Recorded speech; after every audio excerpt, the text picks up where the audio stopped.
Graça e paz, igreja vencedora. Amém. Igreja lavada, comprada, remida pelo poder precioso do sangue da nova e da eterna aliança. Vocês estão aqui?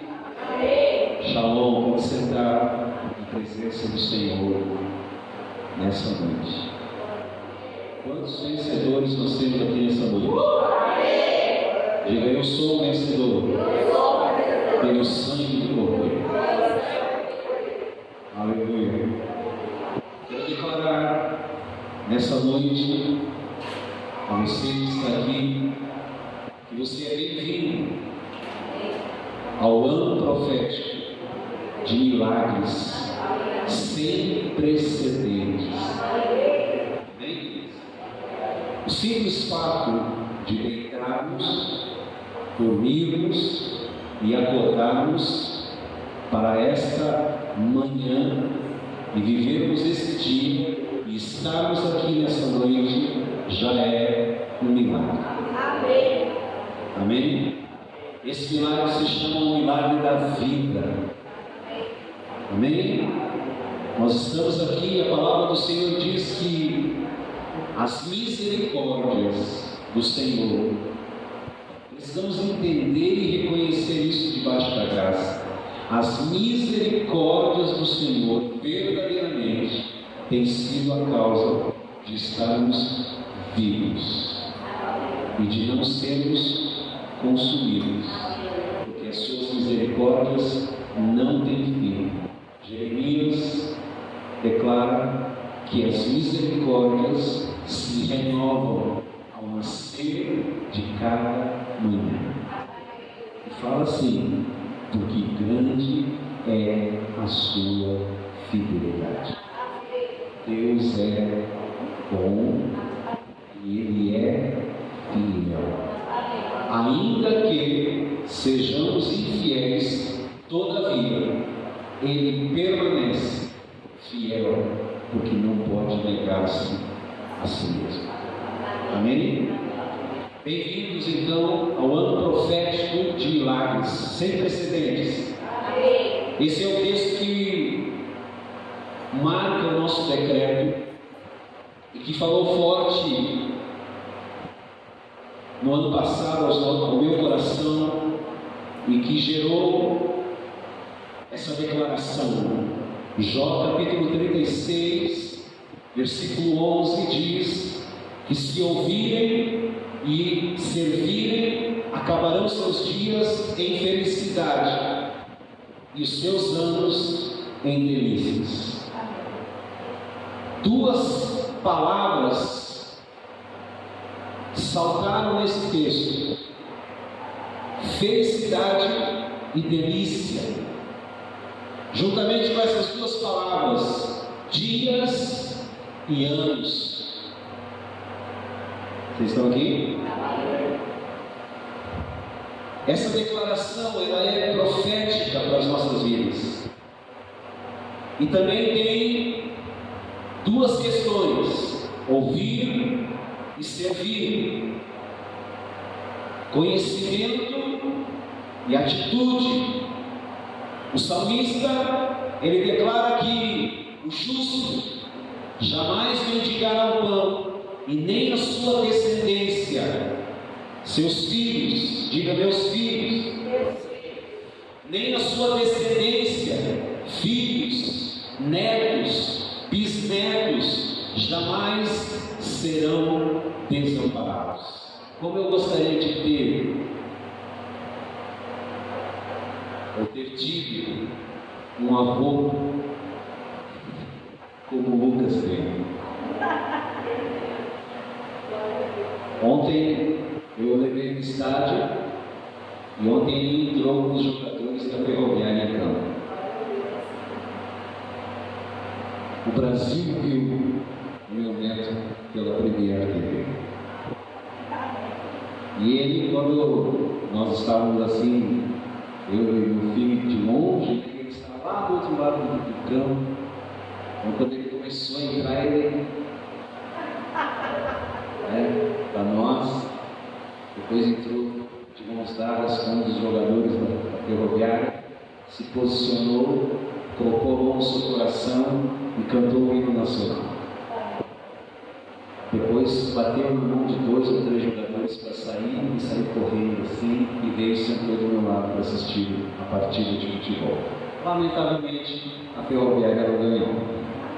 Essa foi a minha tristeza de ontem. Mas eu acho que eu sou um avô mais próspero que os meus avós foram. Pela condição que Deus me dá para dar ao meu neto aquilo que eu não tive. Eram pessoas simples. Meu avô, por parte de mãe, era um senhor de roça. O meu avô, por parte de pai, trabalhava na prefeitura, era gari. Serviços honrados, amém, amados? Mas eram pessoas simples, iletradas, que começaram a trabalhar muito cedo. Aí veio a outra geração dos meus pais. Meu pai também muito simples, mas trabalhador. Minha mãe muito simples, dedicada, começou a trabalhar muito cedo, não conseguiu fazer os seus estudos, mas eu sentia na minha mãe o seu desejo de conhecimento, de estudar mais. Ela sabia ler e escrever. Meu pai tinha um pouquinho mais de estudo do que ela. E eles nos deram uma condição de vida muito melhor do que eles tiveram. E eu consegui dar uma condição de vida muito melhor para os meus filhos. E vejo no meu filho hoje uma condição muito melhor para o meu neto. Então a palavra de Deus, ela é real, ela é verdadeira, e eu estou testemunhando isso para você aqui nessa noite. Amém? Eu estou dizendo que o salmista declara, eu estou dizendo que a palavra de Deus declara que o justo, quantos justos nós temos aqui? Aquele que sem pecado o Senhor fez pecado por cada um de nós, para que nós fôssemos feitos justos. Eu sou justiça de Deus. Você pode declarar isso para você mesmo? Eu sou justiça de Deus. E a palavra do Senhor então diz nos Salmos, o salmista declara, aleluia, o justo jamais mendigará o pão. Diga glória a Deus por isso. O justo jamais mendigará o pão, e nem a sua descendência, seus filhos, netos, bisnetos, jamais serão desamparados. Diga glória a Deus por isso. Mas para isso, ouça agora, nós, precursores dessas gerações e das futuras gerações, nós precisamos entender o nosso papel como investidores e empreendedores dentro do reino de Deus, para nos relacionarmos com aquele que declara: minha é a prata, meu é o ouro. O apóstolo Paulo diz que ele suprirá cada uma das nossas necessidades em glórias por Cristo Jesus. Aleluia.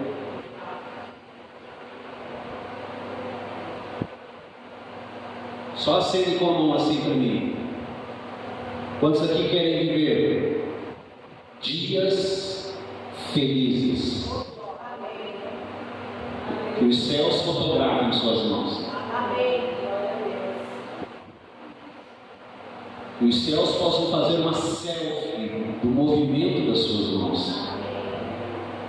Quantos aqui querem desfrutar, como diz o texto de Jó 36:11, dias felizes e anos prazerosos? Quantos aqui querem desfrutar de anos prazerosos, anos deliciosos? Amém. Movimento. Queremos de fato um ano de milagres sem precedentes? Quantos querem um ano de milagres sem sem precedentes.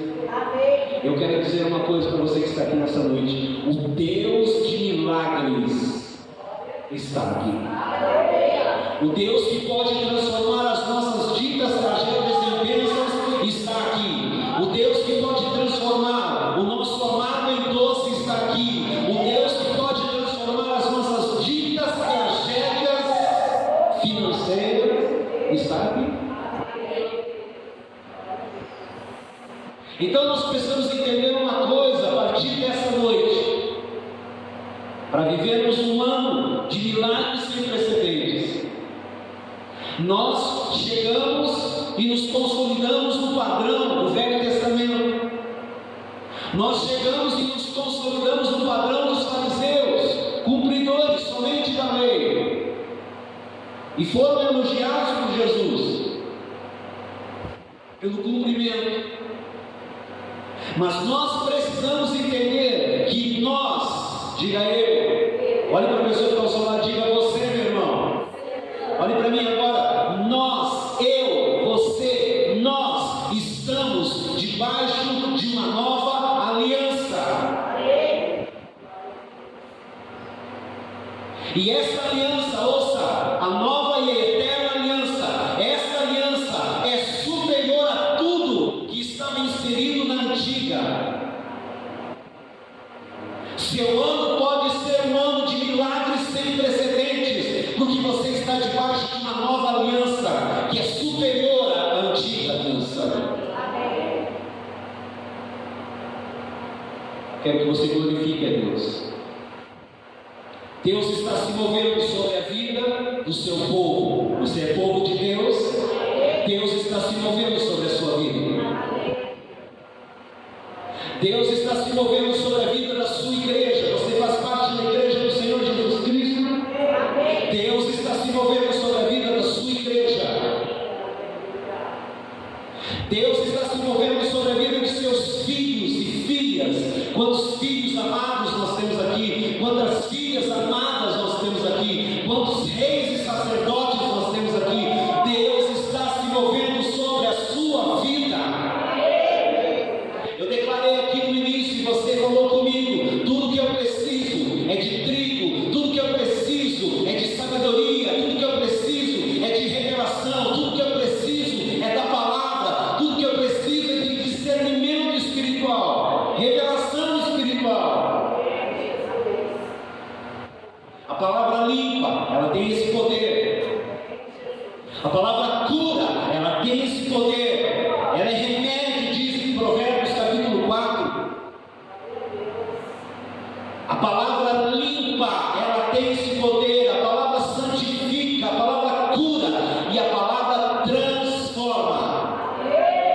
Ela é como um martelo que esmiuça a penha, diz o texto bíblico. Ela é como uma espada de dois gumes que penetra ao ponto de dividir alma e espírito, juntas e medulas, e ela é apta para discernir os mais íntimos pensamentos dos nossos corações. A palavra é viva. Daqui a pouco nós vamos cantar ela novamente. Amém? Eu fiz essa pergunta na viração do ano. Vou voltar a fazer essa pergunta nesta noite. Quem entrega o dízimo é o quê?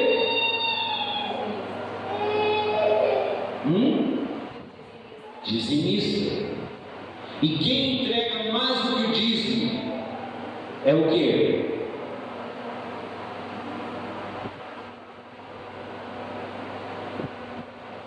Ouça, olhem para mim. Vou responder essa pergunta até o final.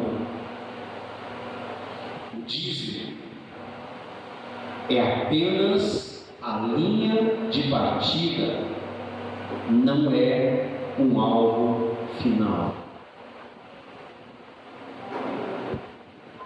Vocês vão ouvir coisa aqui nessa noite que vocês muitas vezes não ouviram.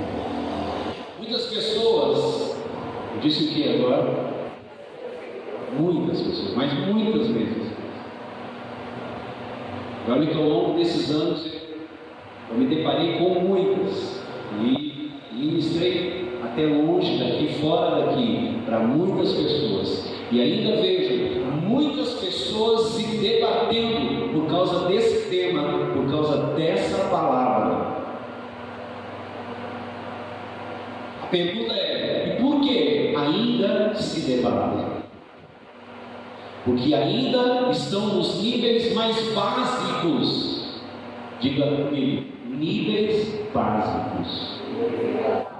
Eu não sei em que nível você está, mas eu quero dizer, queridos, que essas pessoas que se debatem com esse tema, elas estão nos níveis básicos da vida cristã. Se você deseja crescer, olhe para a pessoa que está ao seu lado e pergunta para ela: você deseja crescer? Se você deseja crescer, você precisa avançar e se tornar um dizimista, mas por favor, não pare por aí. Olha só o que a palavra do reino diz: mais feliz é aquele que dá do que aquele que recebe. Mais feliz. Quem falou isso? Quem falou isso? Jesus. Ele falou mais. Ele falou assim: dai. Olha só, você não supera aquilo que você dá. Dai. Aí Deus supera você. E ser-vos-á dado. Boa medida, recalcada, sacudida, transbordante.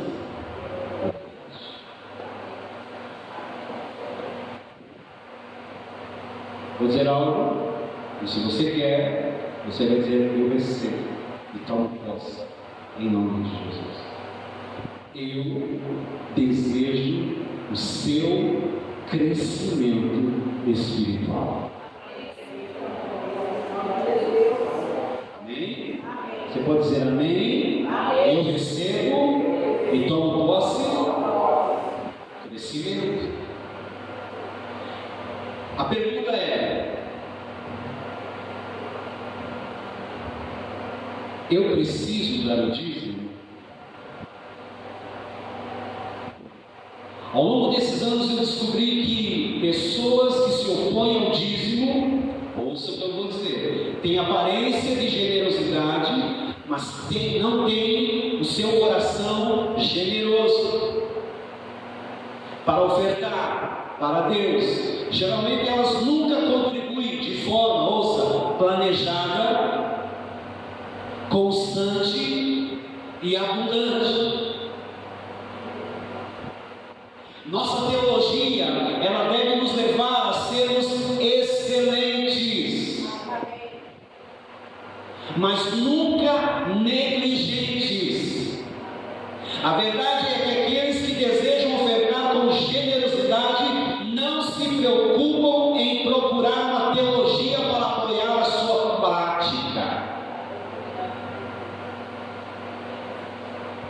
Alguns simplesmente o fazem, alguns simplesmente, na verdade, não dão, mas outros procuram uma base para não dar. Elas estão tentando se esconder de Deus atrás de sua teologia.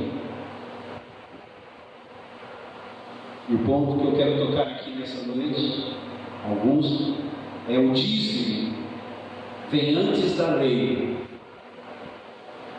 Vou fazer algumas perguntas aqui, embaralhar um pouquinho toda a sua teologia nessa noite. Dízimo é ensino do Velho Testamento. Então, qual a relevância dele para nós cristãos do Novo Testamento, debaixo de uma nova aliança que se chama Aliança da Graça? Uma vez que sabemos que ela vem do Velho Testamento, como podemos aplicar o dízimo no Novo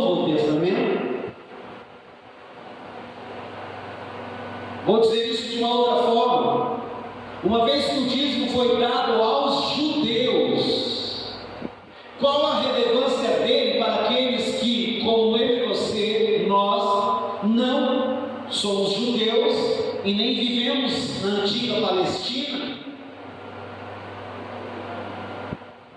Olhem para mim, tem bênção para você aqui nessa noite,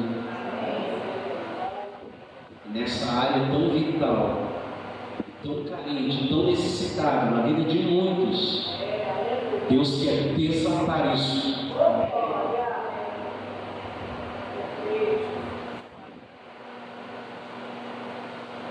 Por detrás dessas questões existem princípios bíblicos a serem investigados, e é o que nós estamos fazendo aqui nessa noite juntos. Vamos lá. Mais 3 perguntas. O dízimo pertence somente à época da lei ou também à época da graça? Nós estamos falando muito sobre graça aqui desde 2019. Uma pergunta para nós. A segunda, como podemos relacionar esses dois conceitos? Lei e graça. Dízimo é lei? Como é que eu aplico ele na dispensação da graça? Nesse novo tempo, debaixo da graça, como nós declaramos aqui. Existe um lugar para o dízimo na qual era da graça? Essa é a pergunta-chave que eu quero responder nessa mensagem. Abra comigo Gênesis, capítulo 14, versículo 18. Nesse texto, olhe para mim antes de você abrir. Na verdade, vai estar projetado aqui, anote ele para você guardar. Nesse texto, está a primeira menção. Lembram da lei da primeira menção? Quando nós estudamos o livro de Gênesis aqui, chegamos até a história de Noé, falamos da primeira menção da graça. Eu quero agora mencionar aqui, fazer menção nesse texto dessa lei, desse princípio para estudarmos a palavra de Deus na hermenêutica. A primeira menção, a lei da primeira menção da palavra, para se aplicar ao todo. Vamos lá?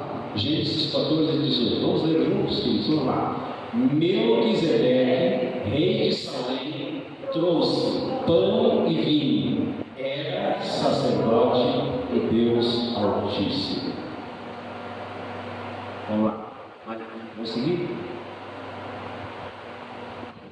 Abençoou ele a Abrão e disse: bendito seja Abrão pelo Deus Altíssimo, que possui os céus e a terra. E bendito seja o Deus Altíssimo, que entregou os teus adversários nas tuas mãos. Ponto. E de tudo lhe deu Abrão o dízimo. Essa é a primeira menção da palavra dízimo. A primeira menção de dízimo é encontrada nesse texto de Gênesis 14. Nesse texto nós vemos a narrativa de Abraão voltando de uma guerra. Ele tinha lutado contra Kedorlaomer e também com os reis que estavam aliados a ele. Tinha sido uma batalha sangrenta, mas no final Abraão triunfou sobre eles. Agora eles estavam voltando para casa com os despojos da guerra e os escravos que tinha capturado, e Abraão naquele momento voltava para casa como um grande general vencedor. E em seu caminho, voltando para casa, ele se depara com um personagem misterioso chamado Melquisedeque. Melquisedeque, ele é mencionado em mais 2 lugares apenas da Bíblia. O Salmo 110 e em Hebreus 5 a 7. Em Hebreus, ouça isso, é o livro do Novo Testamento. Em Hebreus, Melquisedeque é apresentado como um tipo, uma ilustração de Cristo presente no Velho Testamento. Mas quem era Melquisedeque? Nós não sabemos com certeza. Ele só aparece no palco da história quando Abraão estava voltando da guerra. Ele se apresenta como um sacerdote do Deus Altíssimo, e ele abençoa Abraão e depois adora a Deus. É muito instrutivo, porém, observar a resposta de Abraão neste ponto. E de tudo, vamos ler?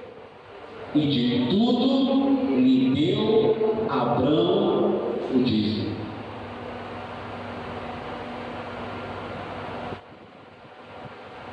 O que isso significa? Significa que ele deu 1/10 dos escravos, 1/10 dos alimentos, 1/10 das peças das pratas de vestuário, 1/10 do ouro, 1/10 da prata e 1/10 de tudo o que ele tinha tomado do inimigo em sua grande vitória.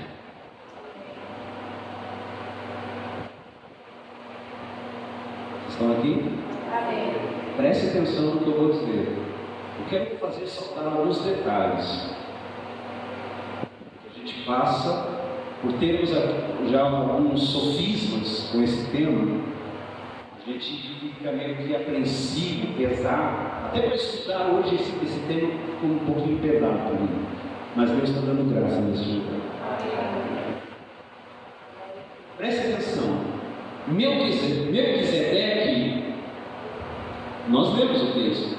Melquisedeque não exigiu coisa alguma.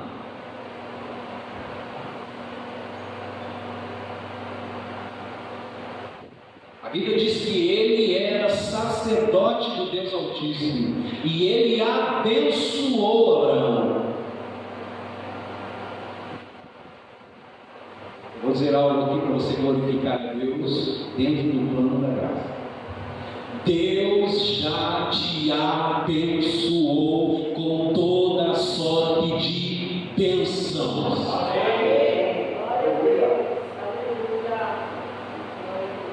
A bênção do Senhor é que te enriquece e não acrescenta dor. Dentro do plano da graça, nós estamos debaixo do favor de Deus, nós estamos debaixo da bênção de Deus.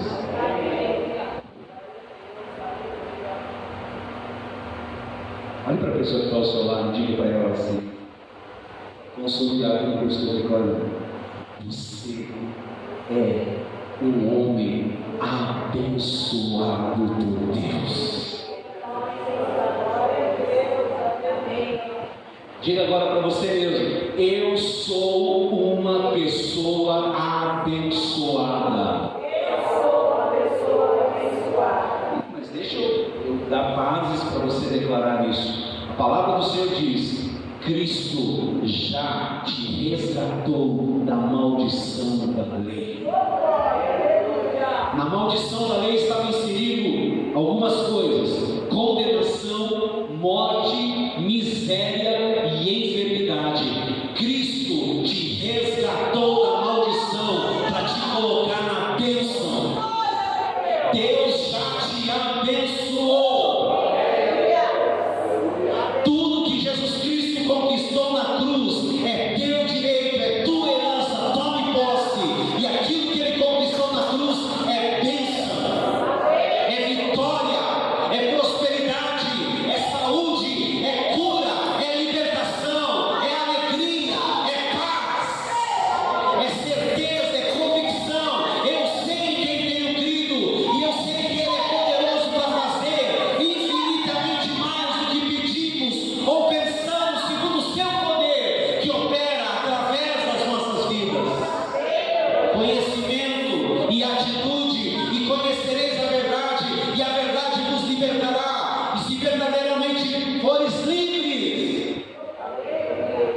vão viver dias felizes, vão viver anos prazerosos.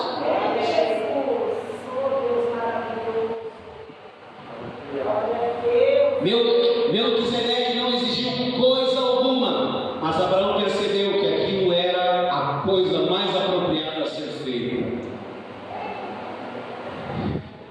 Na graça, queridos, nós entendemos isso, porque somos filhos da fé, como Abraão, em Abraão. Somos filhos de Abraão. Ele é o pai da fé. E nós então percebemos, como Abraão, que a coisa mais apropriada a ser feita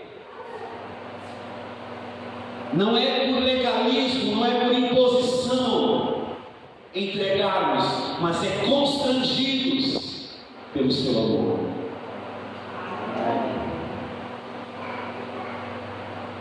A palavra do Senhor diz: e ele deu o dízimo. Ouça o que eu vou dizer: voluntariamente.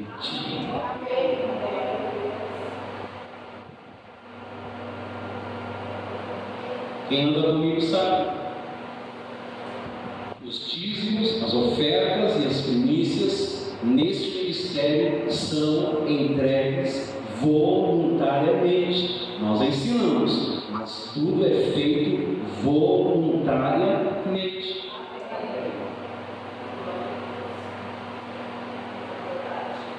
Ouça isso em nome de Jesus. Isso foi feito 400 anos. Que nós vemos aqui, Melquisedeque. Isso aconteceu e foi feito 400 anos. Eu disse o quê? 400 anos antes da lei ser estabelecida. Abraão reconheceu que ele não tinha conquistado ou ganho aquela guerra por conta própria. O Senhor, o Deus Todo-Poderoso, Criador dos céus e da terra, em cujas mãos constitui-se todo o poder e autoridade, ele reconheceu: o Senhor lhe tinha dado a vitória. Eu quero declarar aqui para você nessa noite: Jesus é a tua vitória, e vitória é a tua história. Em todas essas coisas você já é mais do que um vencedor, muito mais do que um vencedor, e eles o venceram pelo sangue do Cordeiro e pela palavra do seu testemunho. Ele é o Deus que abre as portas, e as portas que ele abre ninguém fecha. Ele é o Deus que fecha as portas, e as portas que ele fecha ninguém abre.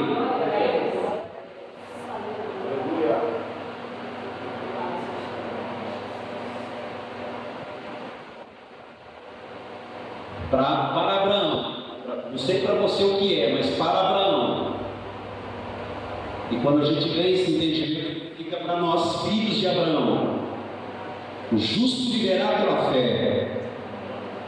O dízimo é o reconhecimento de tudo que temos, de tudo que temos, é o reconhecimento. Ele nos foi dado por Deus. Tudo que eu tenho foi dado por Deus.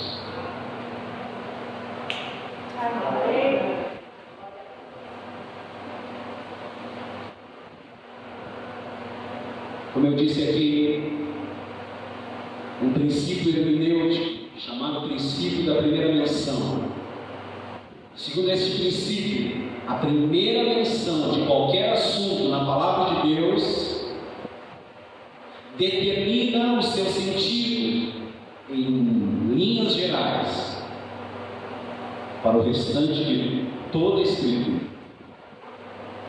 E essa é a primeira menção do dízimo.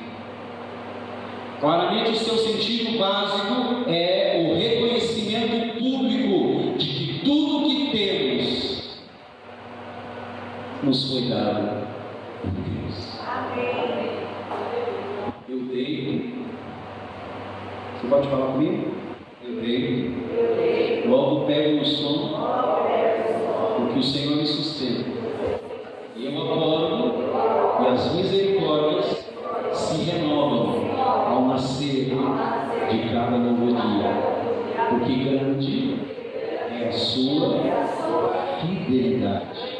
E ainda que sejamos infiéis, diz o texto, bíblico, Ele, todavia, permanece fiel. E eu vou dizer o que Ele é fiel. Ele é fiel no cuidado. Ele é fiel na proteção. Glorifique a Deus. Ele é fiel nos livramentos. Ele é fiel na provisão, no sustento diário, mensal, anual, décadas e décadas. Testemunhei aqui, queridos, a realidade dos meus avós, a realidade dos meus pais, a minha realidade, e já estou conseguindo testemunhar a realidade do meu filho que está aqui.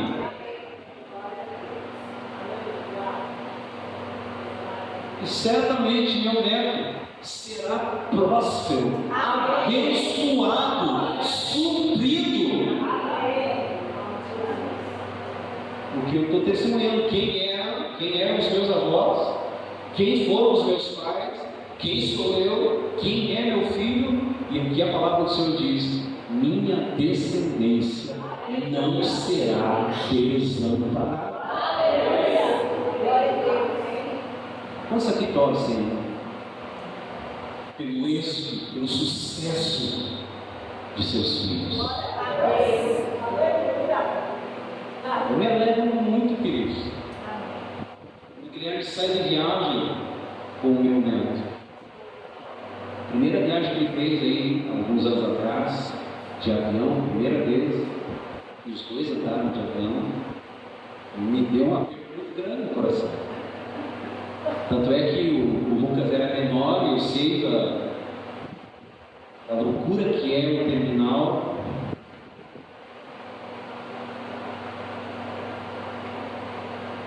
De aeroporto. Eu comprei uma pulseira que eles têm até hoje. Paguei na época, já faz quase que R$100 aquela pulseira, só para eles viajarem, para que o Guilherme não me perdesse o meu neto. E os dois foram para o Beto Carreiro, chegaram lá em Navegantes, depois foram para Camboriú, depois desceram para o Beto Carreiro, e eles andaram com a pulseira, e todos chamou a atenção das pessoas. Olha que legal, desse jeito não dá para perder filhos. E eles fizeram outras viagens, eles estão planejando esse ano, fazem outra viagem, as férias, todo ano viajam.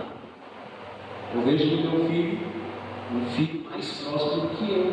Amém. E eu me alegro nisso. Eu me alegro. Nós temos que nos alegrar, queridos, com o sucesso dos outros. Não temos que ficar. Deus não tem filhos prediletos. Você é a menina dos olhos de Deus. Deus quer te abençoar de uma forma tremenda nesse ano de 2023, com milagres, ouça, sem precedentes na sua história. Essa é a palavra profética. Ela não dói.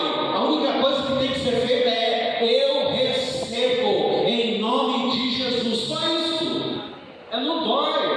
Não estou te cobrando nada. Não estou exigindo um sacrifício de Isaac para você viver isso aí. Não. Estou apenas pregando para você, para gerar fé no seu coração, para você experimentar o sobrenatural e testemunhar. Só isso.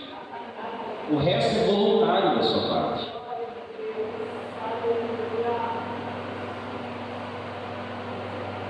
Estão aqui? Abraão, ele deu 1/10 do despojo a Melquisedeque, sacerdote de Deus. E certamente Deus ficou muito satisfeito com isso. Na verdade, Deus ficou tão contente que ele se referiu ao que Abraão fez com Melquisedeque no livro de Hebreus. No capítulo 7, Deus menciona Melquisedeque e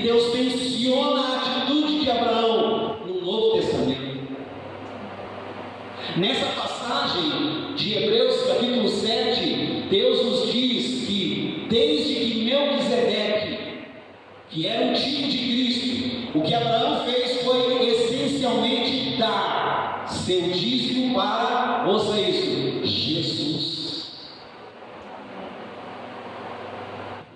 Na verdade, é através deste fato que o autor de Hebreus prova que o sacerdócio de Cristo é superior ao sacerdócio levítico, sendo que Melquisedeque é um tipo de Cristo. Levi deu seu dízimo a ele, na pessoa de Abraão, seu bisavô. História. Deus apreciou e aprovou o dízimo de Abraão, mesmo antes da lei ser estabelecida e dada. E agora, no Novo Testamento, após a lei ter sido cumprida, Deus espera que ofertemos além do dízimo.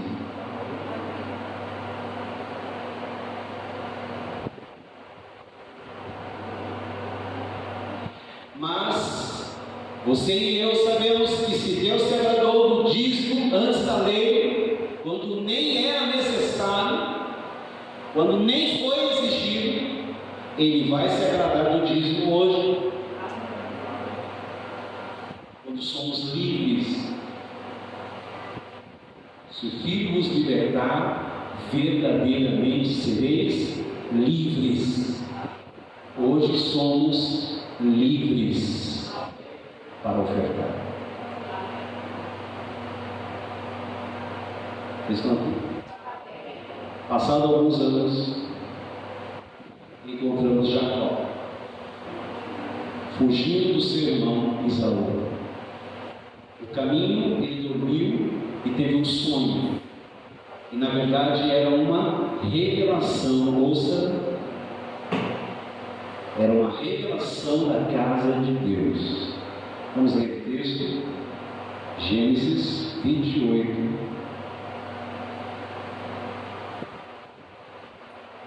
versículo 10. Vamos ler juntos? Vamos lá?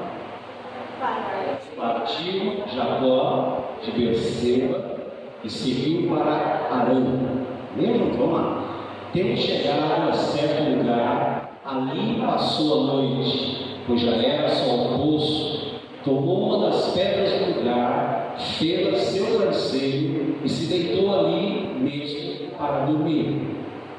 E sonhou: eis posta na terra uma escada, cujo topo atingia o céu, e os anjos de Deus, o que os anjos faziam? Subiam e desciam por ela. Perto dele estava o Senhor e lhe disse: eu sou o Senhor Deus de Abraão, teu pai, e Deus de Isaque. A terra em que agora estás deitado, eu te darei a ti e a tua descendência. A tua descendência será como o pó da terra. Estender-te-ás para o ocidente e para o oriente, para o norte e para o sul, e em ti e na tua descendência, aleluia, serão abençoadas todas as famílias da terra. Tua família é abençoada por essa palavra, tua casa é abençoada por essa palavra, tua descendência é abençoada por essa palavra, e essa é a palavra do Deus Altíssimo falando com o servo Jacó.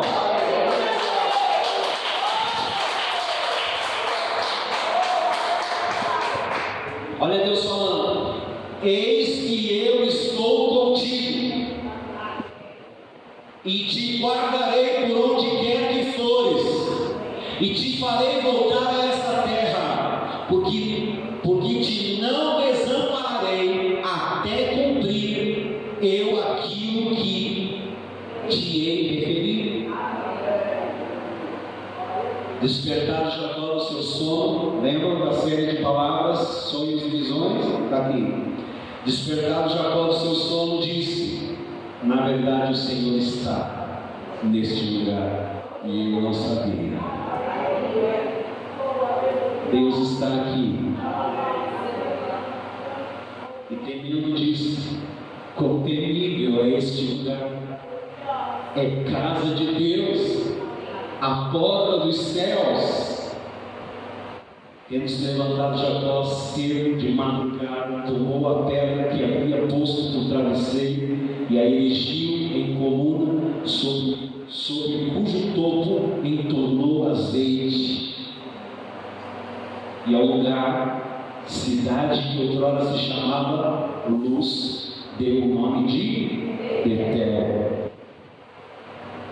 Fez também Jacó, o que Jacó fez?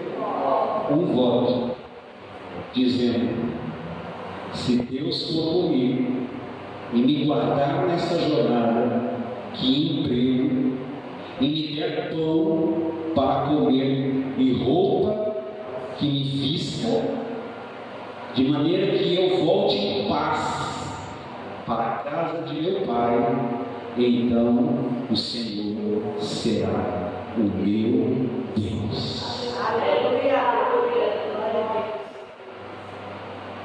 E a pedra que erigi por coluna será a casa de Deus. Vamos ler juntos. E de tudo quanto me concederes, certamente eu te darei o dízimo.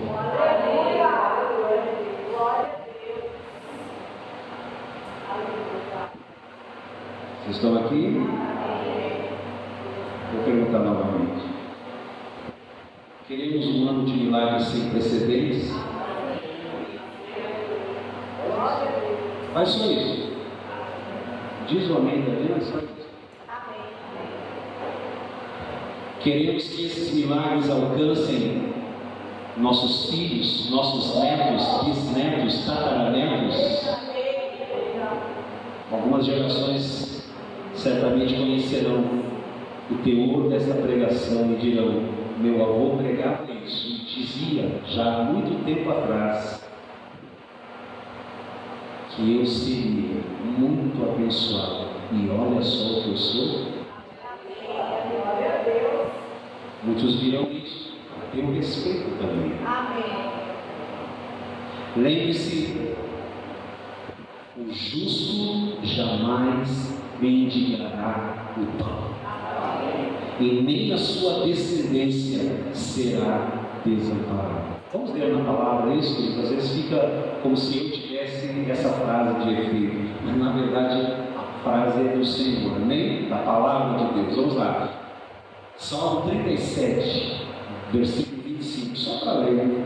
Vamos perder um tempinho aqui, mas pelo menos vai ficar fixado esse texto. Salmo 37, 25, vamos lá. Leia.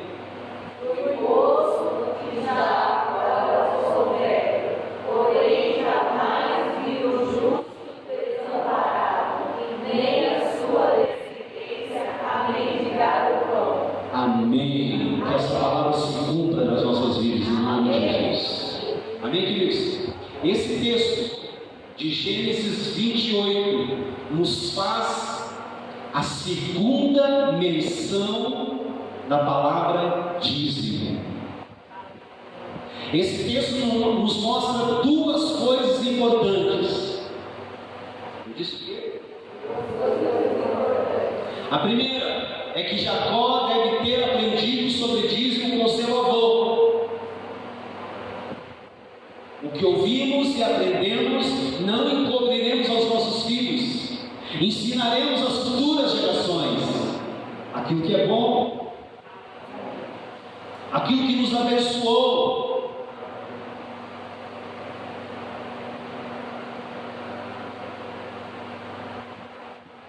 E se isso de fato aconteceu, se Jacó aprendeu sobre o dízimo com seu avô, o que indica que o dízimo não foi algo acidental. Fizeram uma prática desse ensino. através dos patriarcas. A segunda coisa importante é que o dízimo aqui está associado com a casa de Deus. Isso é realmente importante. O que por toda a palavra, o que por toda a Bíblia, o dízimo é para sustentar, o dízimo é para que haja mantimento na casa de Deus. Ainda hoje precisamos reconhecer que o Senhor possui uma casa, e essa casa deve ser mantida da mesma forma, pela fidelidade, pela ação voluntária, na entrega.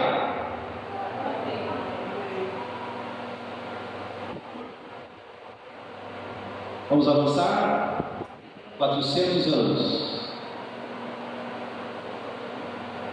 Chegamos na lei mosaica. Em Levíticos 27, 30 a 34.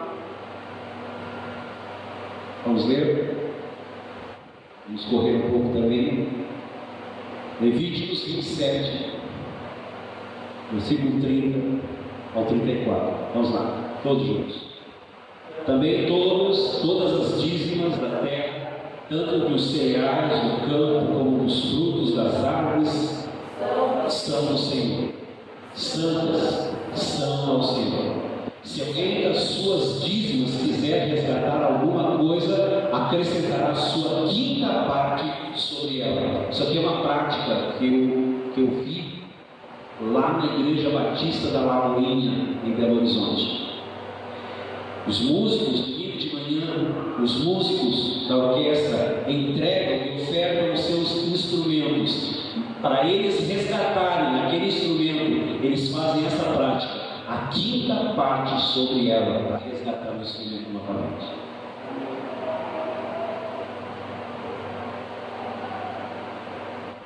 Vejam o que é a Igreja Batista da Lagoinha, no Brasil. Através da voluntariedade no ensino e atitude voluntária. Vamos lá?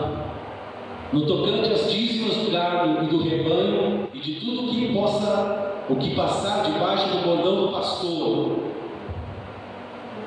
o dízimo será santo ao Senhor. Amém, irmão? Não se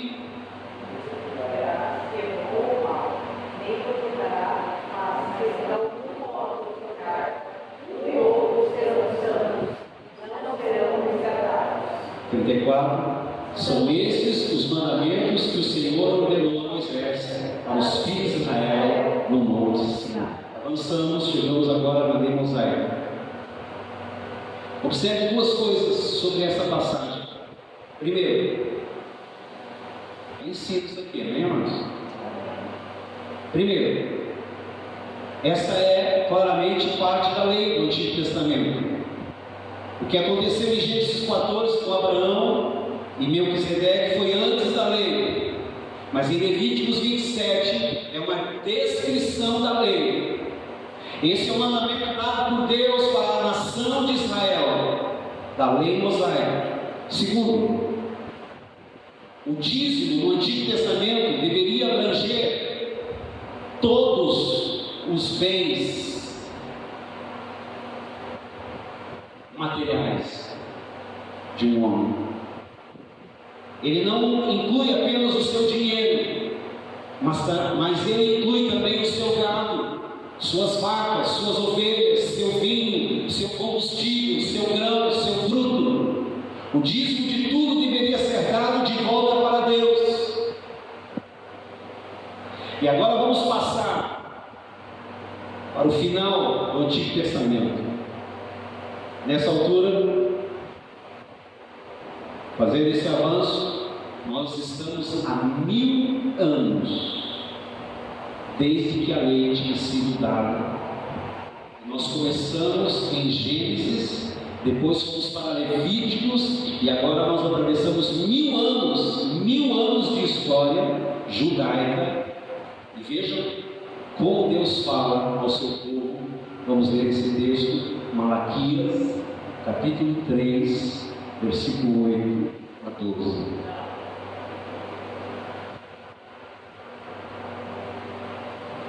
Quem anda comigo sabe que há muito tempo eu não falo sobre isso. Desde 2019 eu não toco nesse assunto. Já havia um ensino consolidado, glória a Deus. Eu e Carla não reclamamos disso. A igreja tem sido sustentada voluntariamente por famílias aqui, que têm sido fiéis e têm sido abençoadas.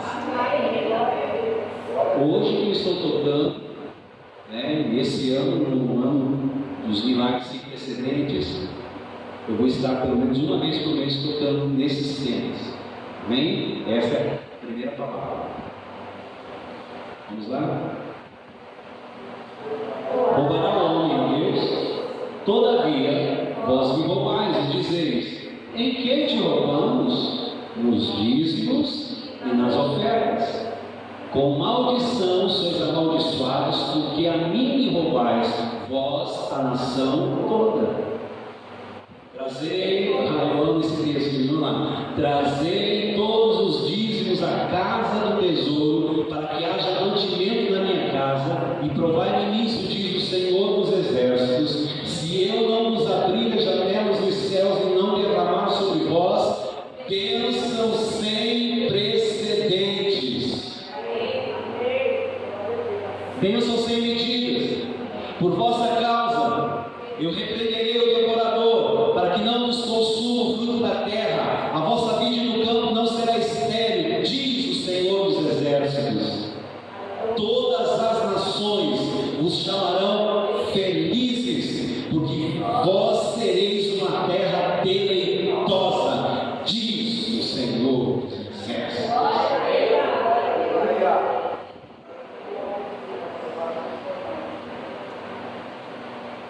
Milagres sem precedentes, dias felizes e anos deleitosos, prazerosos, deliciosos.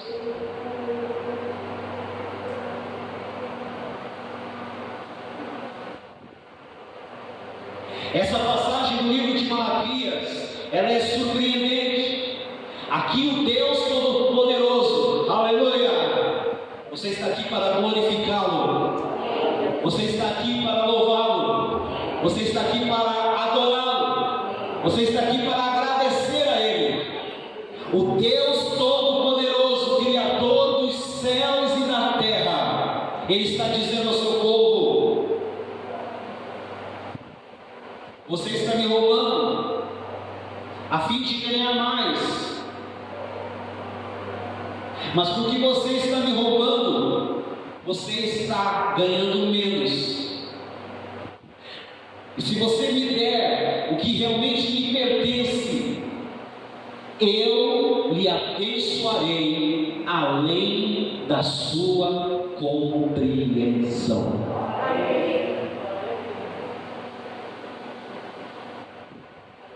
As pessoas que se debatem com esse tema não entendem isso. O reino de Deus funciona aqui, assim. Quando eu acho que eu estou ganhando, eu estou perdendo. E quando eu acho que eu estou perdendo, é aí que eu estou ganhando. É loucura, mas é assim que funciona. Aquele que perder a sua vida por amor de mim, ganhará. E aquele que agir de outra forma, perderá. Essa é a lei do reino. Esse é o princípio desse reino, querido. E ele é maravilhoso. Aleluia. Esse é o Antigo Testamento. Mas a verdadeira questão é que quando passamos do Antigo para o Novo, pois sabemos que o dízimo era um ensino do Antigo O que o Novo Testamento ensina, então, sobre isso?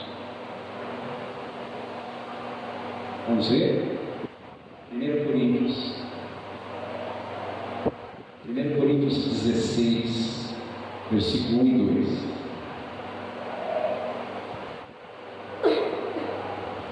Deixa eu perguntar, vocês estão aqui mesmo? Amém. Vamos lá. Quanto à coleta para os santos, fazei vós também como ordenei as igrejas da Galácia.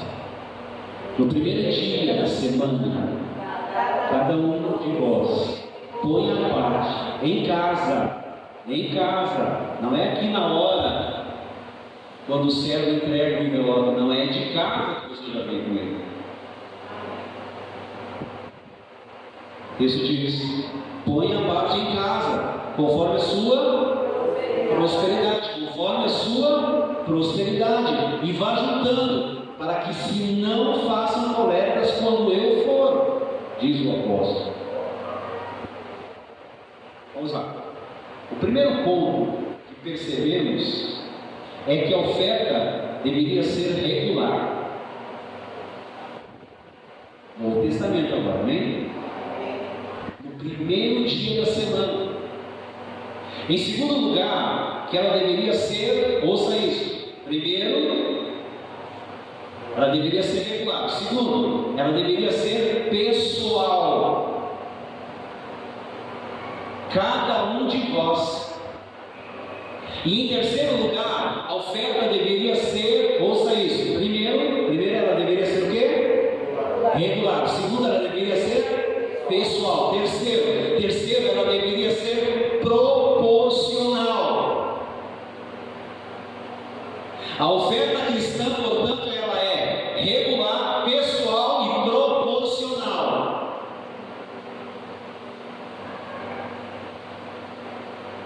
Pergunte para a pessoa que está ao seu lado para ajudar ela.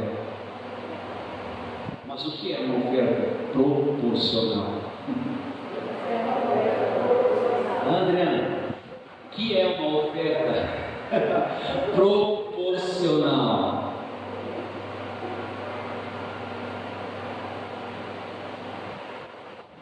Alguém quer arriscar? Oi? Tem uma proporção. Quem mais?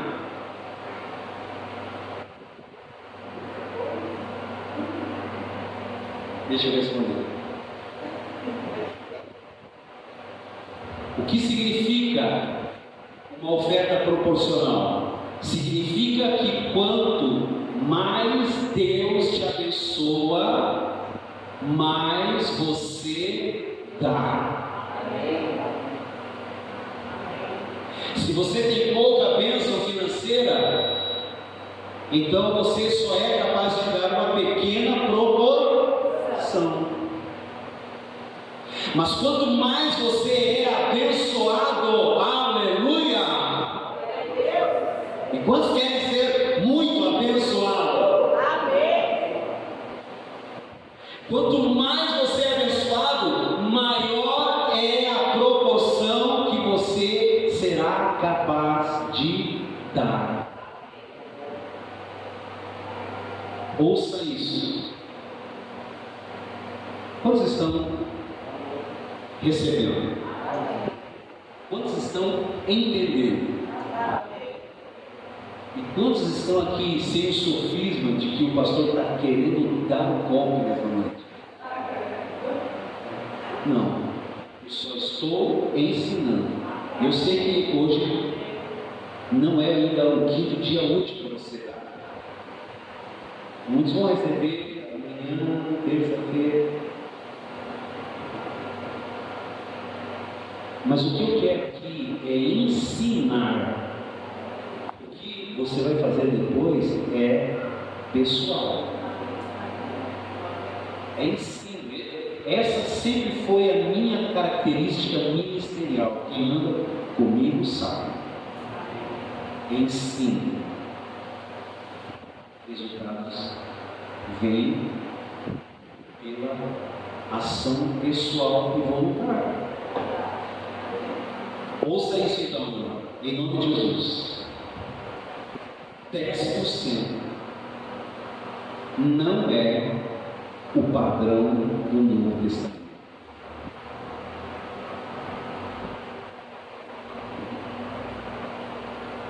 10% não é o padrão do Novo Testamento.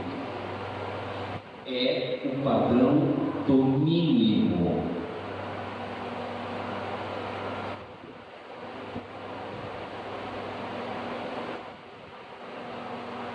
Estão aqui? Amém.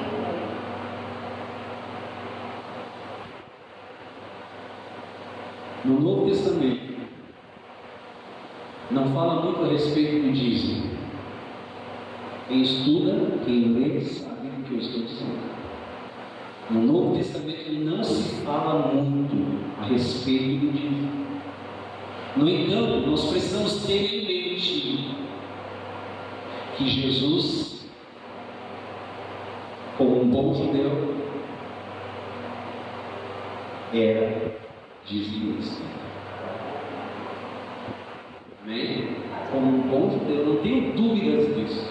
Como um bom judeu, ele é dizimista.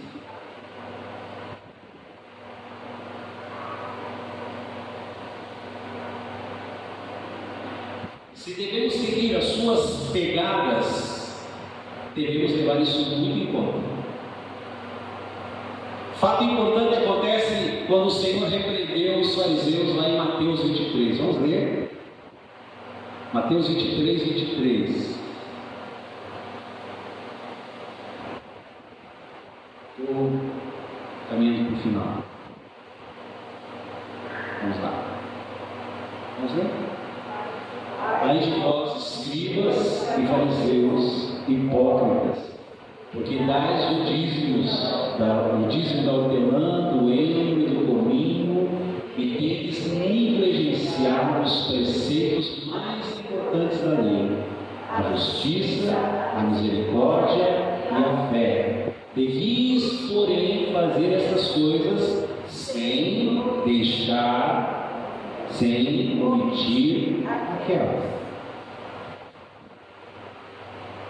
O que o Senhor disse é que os fariseus davam o dízimo até das especiarias, como a hortelã, o enho e o cominho, mas eles negligenciavam os assuntos mais importantes da lei, que era a justiça, a misericórdia e a fé, a fidelidade.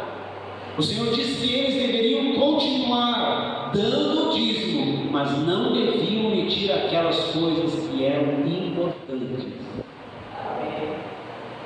O Senhor disse nas Escrituras, e jamais podemos discordar disso, mas Ele os elogiou primeiramente por darem o dízimo.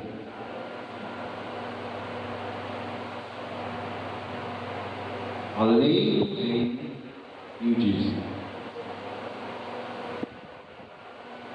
É de fato interessante ver que o dízimo, sendo uma parte tão importante do Velho Testamento, seja tão pouco mencionado no Novo Testamento.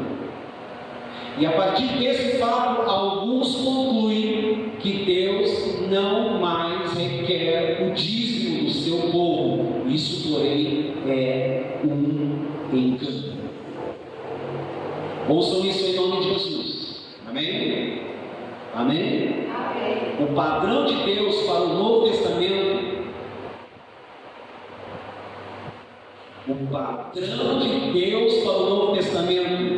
é a excelência. Jesus disse: ouvistes o que foi dito?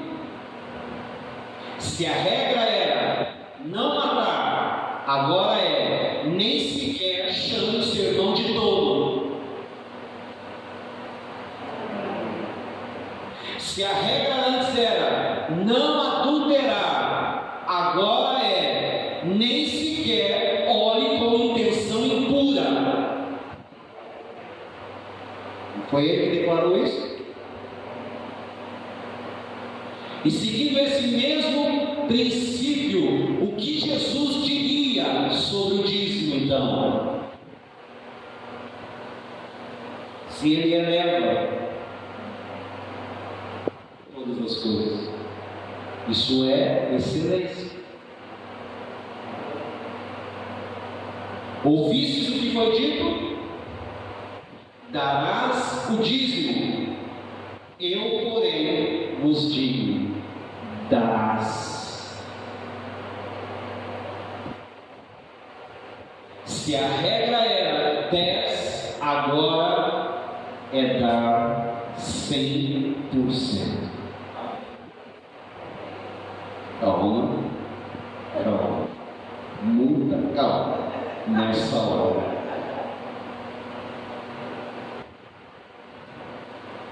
João Batista, Lucas 3:11, vamos ler esse texto, por favor. João Batista, ele requereu 50%, mas Jesus requer 100%. Lucas 21:1-4, nós vamos ler esses textos. Lucas 3:11, vamos lá. Ele respondeu: quem tiver duas túnicas, reparta com quem não tem, e quem tiver comida, faça o mesmo. 50%. Lucas 21:1-4. 1-4. Isso. Estando Jesus a observar, vamos ler juntos, irmãos, vamos lá. Estando Jesus a observar, viu os ricos lançarem suas ofertas no gasofilaço. Viu também certa viúva pobre lançar 2 pequenas moedas. E disse, olha o que Jesus disse para eles. O que Jesus disse? Verdadeiramente eu vos digo que esta viúva, ela deu mais do que todos, porque todos esses deram como oferta daquilo que lhes sobrava. Esta, porém, da sua pobreza deu 100%, deu tudo o que possuía, todo o seu sustento.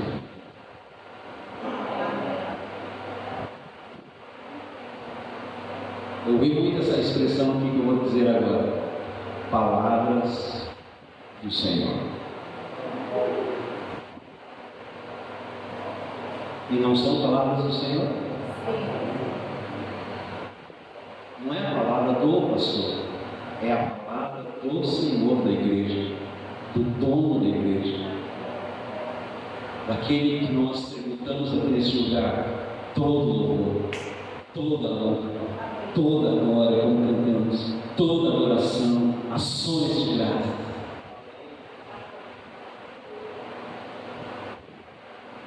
O dízimo é apenas o ponto de onde partimos, mas não é o nosso objetivo final.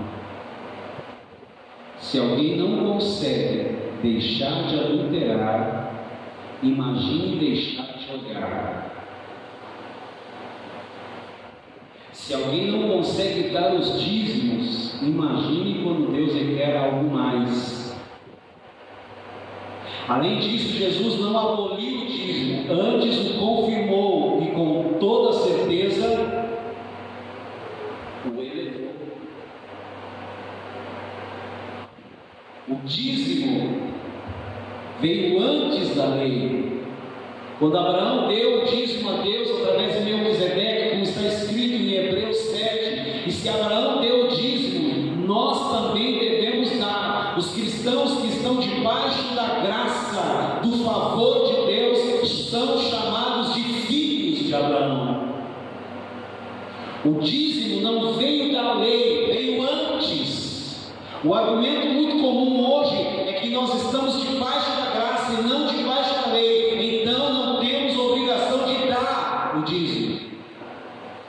Entretanto, nós estamos na graça para sermos capazes de cumprir a lei. Aleluia! A graça, irmãos, é a provisão de Deus que nos capacita a cumprir a lei. Nós nos tornamos justos pela graça e não pelo esforço próprio.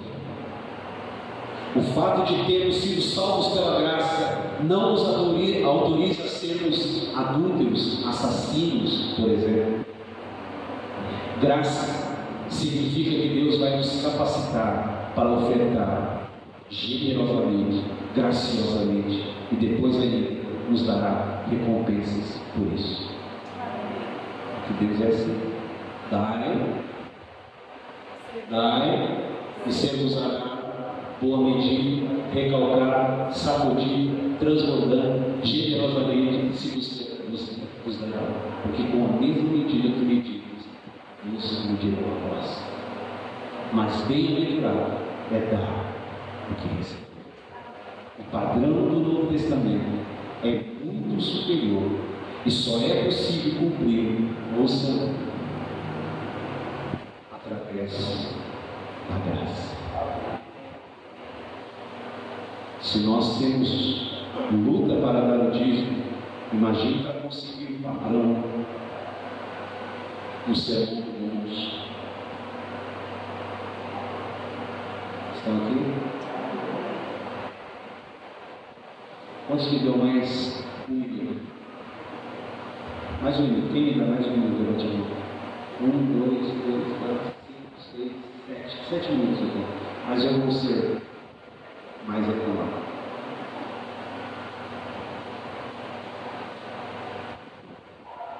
Muitos dizem, os cristãos não falaram de dízimos,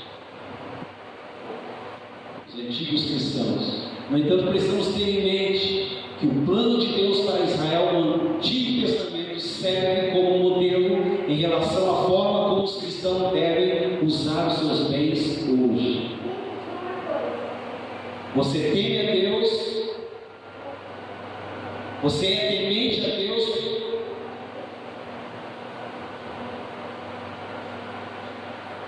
Para um judeu, você ser temente a Deus para um judeu significa que ele estava comprometido, ou seja, ser temente para um judeu significava que ele estava comprometido a fazer tudo o que podia para manter o templo e a nação de Israel.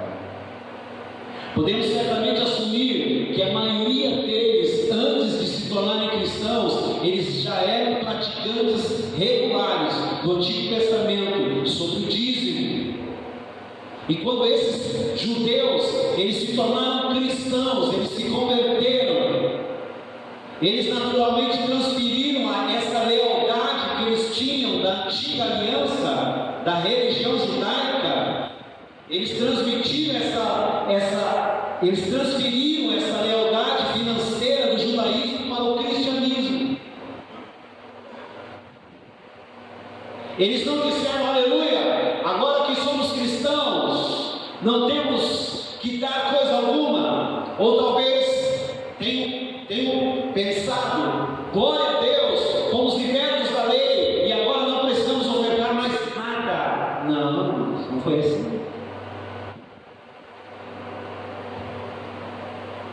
No desejo de mostrar que o dízimo não é bíblico, muitos têm afirmado que há 2 tipos de ofertas ensinadas nas Escrituras. Uma para o governo, sempre compulsória, e o dar para Deus, que seria sempre voluntário. Dai a César o que é de César, e dai a Deus o que é de Deus. Então eles concluem que o dízimo não pode se aplicar aos crentes do Novo Testamento, justamente porque era para manter a nação e não era voluntário. Mas isso é um engano, pois o dízimo não era para manter a nação, mas apenas para manter a casa de Deus. Ora, se no Velho Testamento havia um templo que era a casa de Deus, hoje temos a igreja, que é a casa definitiva de Deus. E se o Senhor se preocupa em manter a sua casa no velho, Ele também se preocupa em manter a sua casa no novo.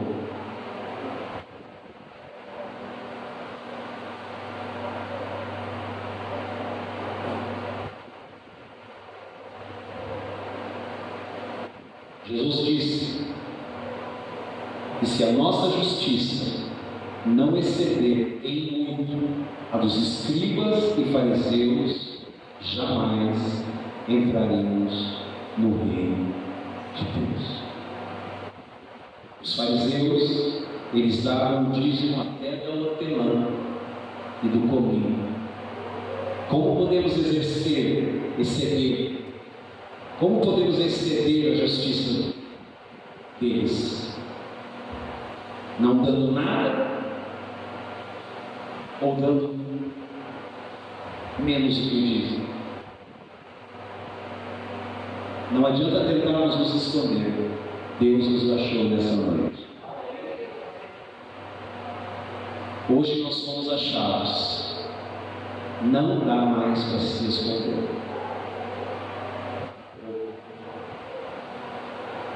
Terminando. Fique de pé.